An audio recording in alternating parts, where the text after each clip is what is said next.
But Israel has a PhD in deception, because it's Dajjal at the back of this, the mastermind. And Israel would not want to wage a big war and appear to the world naked, clearly, as an aggressor. No, that's not deception. Israel has to wage her big war and make it appear as though she was only defending herself.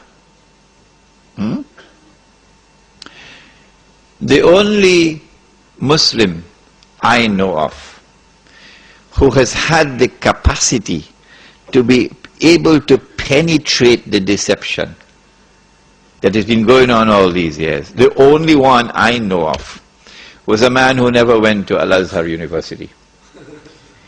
Now, he wasn't a sheikh. His name was Malcolm X.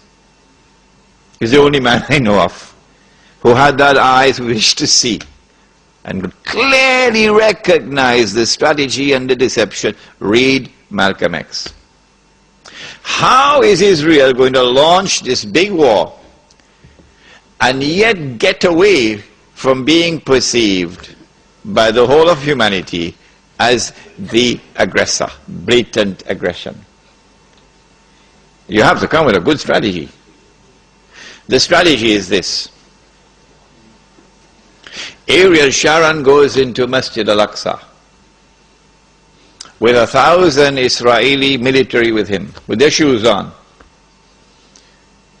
with the full knowledge that this calculated act of extreme provocation must have a response, a fiery response.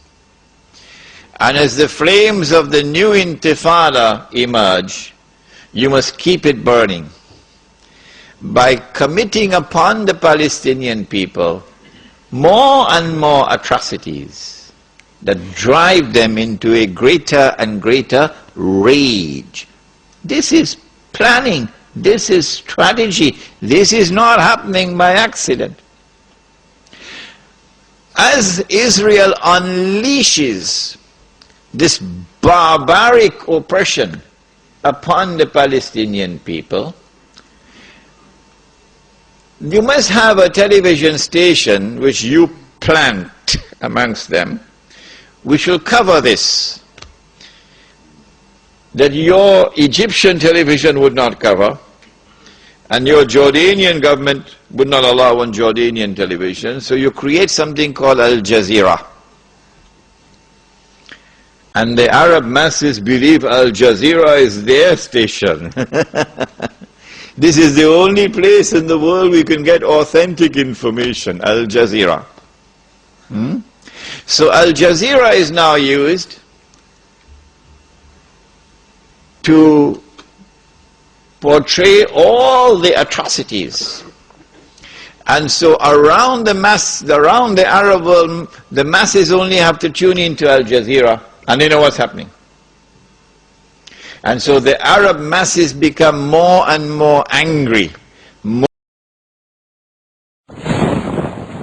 Impending scenario in which, like the domino effect, governments around the world of Islam, they will claim, are now going to fall. And the world of Islam is rising up now. And one-eyed Muslims, of course, are going to believe it. The world of Islam is now going to rise up and all these governments are going to be swept away. And authentic governments representing the Muslim masses will now emerge. And therefore the Jews are going to have their throats cut.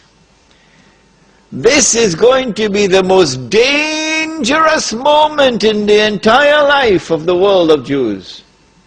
The media will portray it. If we don't do something, we will all be slaughtered by these Muslim fanatics. Yeah? I tell you, this will be drama worthy of Hollywood when it comes. They must be hating me now for revealing their secrets.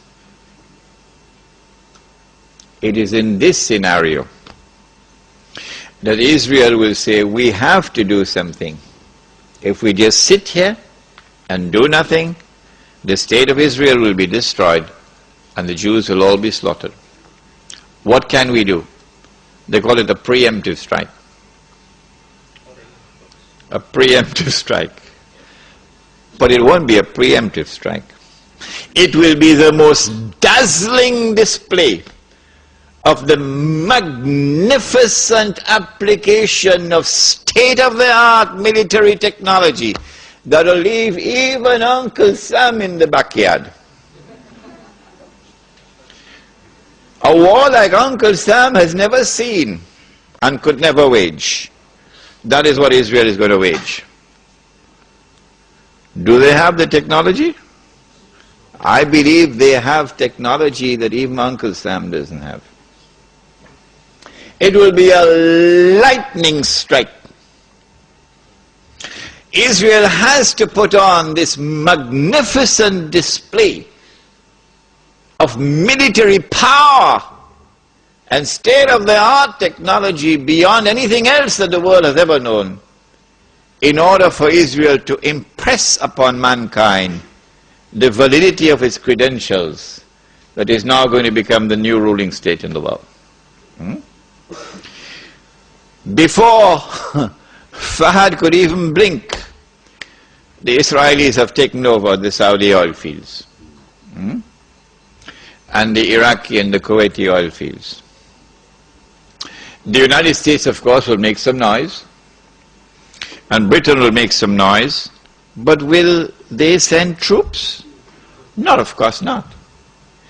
The United Nations Security Council is now going to be used by the rest of the world, particularly Uncle Europe, and Uncle Japan, and the rest of the world.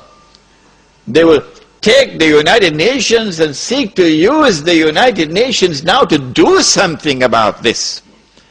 Collective action to force Israel to withdraw. Because if Israel does not withdraw, Europe is going to be choked, and Japan is going to be choked. And as the United Nations is now being used for the first time in its history, an attempt is being made to use the United Nations